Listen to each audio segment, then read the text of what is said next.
नमस्कार शिक्षक साथियों, बिहार विशेष शिक्षक चैनल के कनमौल पेश का शिक्षा संवाद के एक और फ्रेश एपिसोड में आप सभी शिक्षक साथियों का तहे दिल से स्वागत है। साथियों, सबसे पहले टीचर ऑफ द डे बनने के लिए Upendra Kumar ji from Rohtas and Lakshmi Prasad ji from Saharsa को मेनी कॉन्ग्रेचुलेशंस। अगर आप भी बनना चाहते हैं टीचर ऑफ द डे तो इस वीडियो को शेयर करके अपने नाम और पता के साथ एक प्यारा सा कमेंट जरूर करिएगा। खबरों की सिलसिला स्टार्ट तो पहली बड़ी अपडेट, विशिष्ट व बीपीएससी शिक्षक अक्टूबर माह वेतन भुगतान शुरू। जी हां शिक्षक बंधुओं, जैसा कि आपको पता है कि नियमित शिक्षक और नियोजित शिक्षक के वेतन भुगतान में कोई समस्या नहीं है। केवल और केवल अब्सेंटी के आधार पर इन दोनों प्रकार के शिक्षकों का वेतन भुगतान होना है। साथ ही साथ बीपीएससी से बहाल टीआरई 1, 2, 3 के शिक्षक का भी वेतन आसानी से मिल सकता है। तो रिपोर्ट्स निकल के आ रही है साथियों, कई जिलों में बीपीएससी चयनित शिक्षकों के भुगतान की प्रक्रिया बेहतर चल रही है, जिसमें रोहतास, कैमूर, समस्तीपुर सहित कुछ अन्य जिलों में अक्टूबर तक भुगतान में प्रगति दर्ज की गई है। आप किस जिले से इस वीडियो को देख रहे हैं और क्या आपके यहां बीपीएससी से बहाल शिक्षक या फिर नियोजित या नियमित शिक्षक का अक्टूबर माह का वेतन मिला है या नहीं? वहीं साथियों, अगर मैं बात करूं विशेष शिक्षकों का तो नालंदा, जमुई, मधुबनी, बांका सहित कई जिलों में विशेष शिक्षकों की भी अक्टूबर का वेतन भुगतान किया गया है। लेकिन साथियों, प्रॉब्लम यहां पर निकल के आ रही है कि चाहे वो बीपीएससी से बहाल शिक्षक हो या विशेष शिक्षक हो, इन सभी का डीए और एचआरए जो पुराने दर से प्राप्त हो रहा था वही इस बार भी प्राप्त हुआ है साथियों, ना कि बढ़ा हुआ जो कि इनका डीए मिला है। तो इसके पीछे समस्या क्या है, इसका निदान कुछ निकल के आई है साथियों। क्या कारण है इसका एक्चुअल में?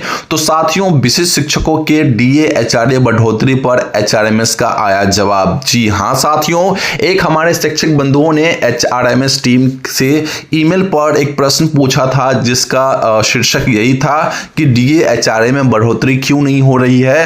तो एचआरएमएस टीम के अनुसार टीआरई 1, 2, 3 विशेष शिक्षक एवं नवनियुक्त प्रधान व प्रधानाध्यापक सातवें वेतनमान में नहीं आते, इसीलिए फिलहाल डीए और एचआरए बढ़ोतरी लागू नहीं। साथियों, स्पेशली बात मैं करूं डीए की तो ये तो 100% श्योर है। नया शिक्षा वेतनमान होने के कारण निर्णय जो है शिक्षा विभाग के स्तर पर लंबित है। साथियों, मैं आपको बताना चाहूंगा कि अगर आप अपना एचआरएमएस पोर्टल को ओपन करते हैं तो वहां साफ साफ लिखा हुआ है जो 58% डीए जो बढ़ोतरी हो रही है वो केवल और केवल सातवें वेतनमान वाले शिक्षकों के लिए या कर्मियों के लिए। तो इस बात को आप सभी साथी ध्यान रखें, जब तक सातवां वेतनमान नहीं मिलता या फिर शिक्षा विभाग इस पर जो है निर्णय नहीं लेता, तब तक जो है चाहे वो विशेष शिक्षक हो, चाहे वो बीपीएससी से बहाल टीआरई 1, 2 और 3 के शिक्षक हो या फिर साथियों प्रधान व प्रधानाध्यापक हो,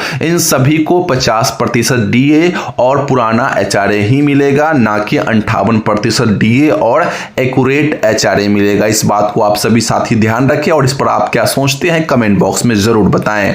साथियों, नेक्स्ट खबर की रुख करते हैं तो मैट्रिक परीक्षा 2027 पंजीयन की तिथि 6 नवंबर 2025 तक बढ़ी। जी हां शिक्षक बंधुओं, बिहार बोर्ड ने मैट्रिक वार्षिक परीक्षा 2027 के ऑनलाइन पंजीयन यानी अनुमति आवेदन की तिथि बढ़ा दी है। अब छात्र विलंब शुल्क के साथ 6 नवंबर 2025 तक आवेदन कर सकेंगे।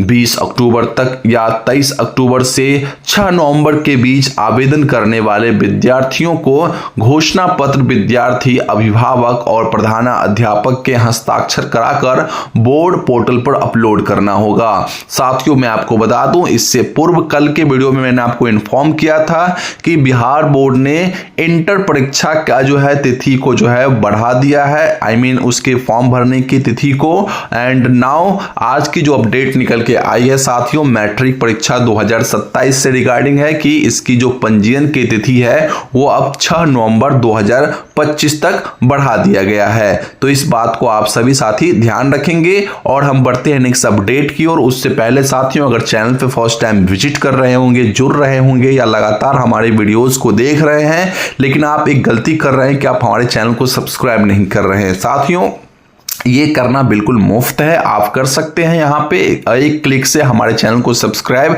और इससे आपको आने वाले वीडियोस के नोटिफिकेशन, अपडेट सब कुछ मिलेगा। साथ साथ आप बेल आइकन जरूर से प्रेस कर लीजिएगा।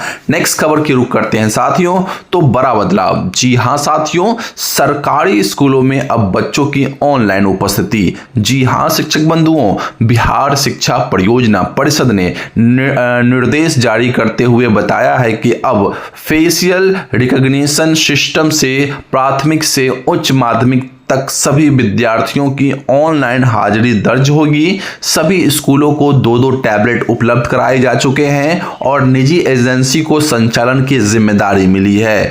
जिला स्तर पर डीपीओ एसएसए नोडल होंगे तथा 9 सदस्यीय तकनीकी कमेटी निगरानी करेगी।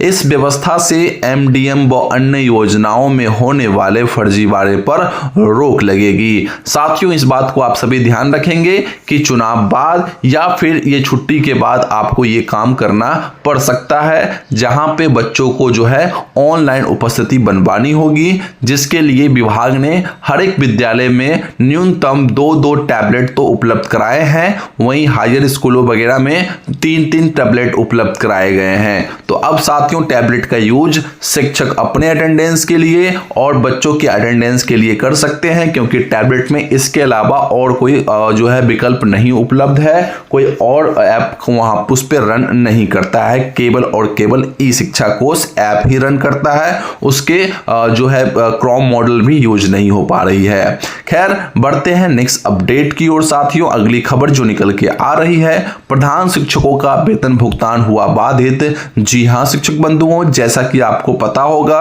कि प्रधान शिक्षकों का भी वेतन भुगतान होना अभी लंबित है, लेकिन साथियों अपडेट जो निकल के आ रही है यहाँ पे कि कई जिलों में प्रधान शिक्षकों का वेतन कन्वर्जन और एचआरएमएस ऑनबोर्डिंग पूरा होने के बाद भी रुका हुआ है। साथियों, मैं आपको बताना चाहूंगा कि प्रधान शिक्षकों का वेतन भुगतान हेतु उनका वेतन कन्वर्जन यानी सेवा कन्वर्जन होना काफी महत्वपूर्ण है, एचआरएमएस ऑनबोर्डिंग। इसके साथ साथ साथियों मैं बता दूंगा कि ये दोनों की दोनों प्रक्रियाएं संपन्न होने के बाद भी रुका हुआ है इनका वेतन, क्योंकि रिपोर्ट्स के अनुसार प्रखंड स्तर से बिल जिला कार्यालय तक नहीं भेजा जा रहा है, जिससे भुगतान प्रक्रिया लंबित है। बीओ का कहना है कि जब तक ऊपर से कोई आदेश नहीं आती, मैं अपने स्तर से कोई रिपोर्ट्स को या कोई बिल को जिला स्तर तक नहीं भेजूंगा जब तक डीओ या ऊपरी से कोई दबाव ना पड़े। तो साथियों देखना होगा कब तक इन प्रधान शिक्षकों का वेतन भुगतान हो पाता है और कब तक ये बिल जो है जिला स्तर पर जा पाती है। तब तक आप साथियों एक काम कर सकते हैं कि अगर आप हमारे व्हाट्सएप चैनल को ज्वाइन नहीं किए हैं तो आप हमारे व्हाट्सएप चैनल को ज्वाइन कर सकते हैं, क्योंकि वहां पे करीबन काफी लोग जुड़ के हमारे से मतलब शिक्षा विभाग की तमाम अपडेट्स को सबसे पहले पा ले रहे हैं। सिर्फ आप पीछे रह जा रहे हैं, तो आप प्लीज वेट ना करें। वीडियो के डिस्क्रिप्शन में उसका लिंक होगा, आप जाके हमारे व्हाट्सएप चैनल को ज्वाइन कर सकते हैं। साथियों नेक्स्ट खबर की रुख करते हैं अब हम, तो यहाँ पे बक्सर जिले में वेतन संकट अधिक गंभीर। साथियों मैं आपको बताना चाहूंगा कि बिहार में करीबन 3800 जिला है, लेकिन उसमें सबसे नाजुक स्थिति में कुछ जिला फंसा हुआ है, जिसमें बक्सर में लगभग 90% प्रधान शिक्षकों का कन्वर्जन पूरा होने के बावजूद भी भुगतान शुरू नहीं हो सका है। कारण तो मैंने आपको पहले ही बता दिया कि बीओ स्तर पर बिल फॉरवर्ड नहीं किया जाना। इसी प्रकार न केवल बक्सर जिला बल्कि अन्य जिला भी इसमें शामिल है, जिसमें पूर्वी चंपारण, पश्चिमी चंपारण, पटना और भोजपुर में भी स्थिति जो है काफी चुनौतीपूर्ण बनी हुई है। साथियों आप हमें कमेंट बॉक्स में जरूर बताएं कि आप किस जिला से इस वीडियो को देख रहे हैं और क्या आप प्रधान शिक्षक है। अगर आप प्रधान शिक्षक है तो क्या आपके जिला में या आपके प्रखंड में जो है वेतन कन्वर्जन का जो मामला है कितने हद तक आगे बढ़ा है और क्या वेतन भुगतान होना आपके यहां प्रारंभ हुआ है अथवा नहीं।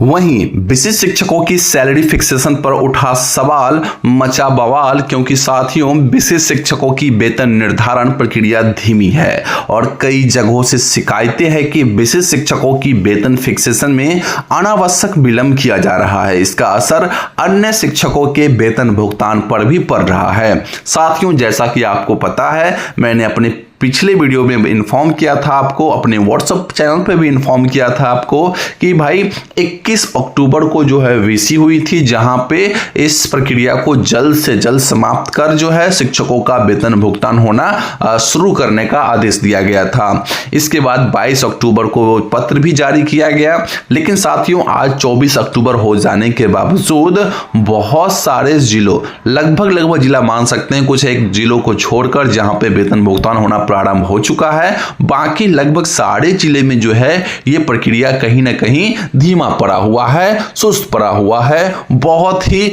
कछुए की चाल से काम हो रही है।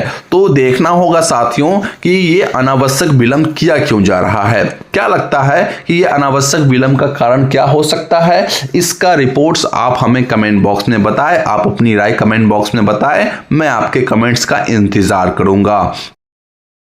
वहीं अब हम बढ़ते हैं नेक्स्ट खबर की ओर साथियों। तो 1 लाख एरियर को लेकर शिक्षकों में प्रतीक्षा। जी हां शिक्षक बंधुओं, जैसा कि मैंने अपने पीछे की वीडियो में आपको इन्फॉर्म किया था कि जो है न्यूनतम जो शिक्षकों का यानी विशेष शिक्षकों का जो एरियर बनेगा वो लगभग 15 से 20 हजार, जो कि 2022 में बहाल शिक्षक है उनका, और मैक्सिमम जो बन सकता है जो 2003 के बहाल शिक्षक है 1 लाख रुपए के आसपास।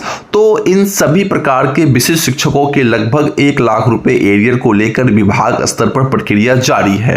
हालांकि शिक्षक संगठन मांग कर रहे हैं कि अक्टूबर माह का जो वेतन भुगतान हो उसके साथ एरियर एक साथ जोड़ के भुगतान होना चाहिए। लेकिन साथियों मैं आपको बताना चाहूंगा कि फिलहाल यह मामला निर्णय की प्रतीक्षा में है। लेकिन वर्तमान की जो स्थिति है उससे तो प्रतीत होता है कि अब एरियर भुगतान चुनाव बाद के लिए टल सकती है। हालांकि शिक्षा विभाग का आदेश है कि एरियर और अक्टूबर माह का वेतन भुगतान एक साथ हो, लेकिन वर्तमान स्थिति को देखते हुए ये कहना पड़ रहा है कि थोड़ा ये मामला मुश्किल सा दिख रहा है, क्योंकि कई जगहों पर जहां पे वेतन भुगतान हुआ है वहां केवल और केवल वेतन भुगतान हुआ है, ना कि एरियर भी मिला है। तो इस बात को आप सभी शिक्षक साथी ध्यान रखेंगे कि फिलहाल अक्टूबर माह का केवल और केवल वेतन भुगतान होगा। वहीं नेक्स्ट खबर की रुख करें साथियों तो निर्वाचन ड्यूटी में शिक्षकों की सक्रिय भागीदारी व मानदेय अपडेट। जी हां शिक्षक बंधुओं, कई शिक्षकगण चुनावी प्रशिक्षण और मतदान प्रक्रिया में सम्मिलित हो चुके हैं। चुनाव ड्यूटी भुगतान को लेकर विभाग ने सकारात्मक संदेश दिए हैं और राशि शीघ्र मिलने की उम्मीद है। साथियों अपडेट ये निकल के आ रही है कि चुनाव के एक दिन पूर्व अंतिम प्रशिक्षण के दिन जो है आपके चुनावी ड्यूटी का राशि भुगतान हो सकती है। तो इस बात को आप सभी साथी ध्यान रखिएगा कि चुनाव से एक दिन पूर्व जब आप सामान रिसीव कर लेते हैं, नेक्स्ट डे जब आप ईवीएम वगैरह रिसीव करने जाते हैं, मे भी उस दिन आपका जो है चुनावी ड्यूटी का राशि भुगतान हो सकती है। ऐसा अपडेट्स निकल के आ रही है। हालांकि इसमें कोई भी पूर्णतः सच्चाई की बात नहीं है, लेकिन अपडेट्स जो थी मैं आपको इन्फॉर्म कर दिया। अब देखना होगा कि क्या उस दिन जो है एक्चुअल में शिक्षकों का या फिर कर्मियों का जो है वेतन भुगतान हो पाता है। एक्चुअली वेतन कह सकते हैं आप, यहाँ पे चुनावी ड्यूटी के रिगार्डिंग जो भुगतान मिलेगी उसके रिगार्डिंग मैं बोल रहा हूं। तो साथियों अब देखना होगा क्या भुगतान होता भी है अथवा नहीं। क्या लगता है आपको? आपने तो कई सारे ऑलरेडी पिछले समय में चुनाव करवा चुके हैं, तो क्या लगता है? अपने उस अनुभव के अनुसार हमें जरूर बताएं। क्या इस दिन जो है जो अपडेट निकल के आ रही है वेतन का चुनावी ड्यूटी वाला वो मिल सकता है अथवा नहीं? आप हमें जरूर इन्फॉर्म करें। बाकी अन्य अपडेट्स के लिए आप हमारे व्हाट्सएप चैनल को ज्वाइन कर सकते हैं, जिसका लिंक वीडियो के डिस्क्रिप्शन बॉक्स में है। आप लोग जाके वहां पर प्लीज विजिट करें और हमारे व्हाट्सएप चैनल को ज्वाइन करें। साथ ही साथ इस चैनल को सब्सक्राइब करके बेल आइकन प्रेस कर लें, क्योंकि यहाँ पे आपको दिन भर की तमाम अपडेट्स एक साथ मिल ही जाती है।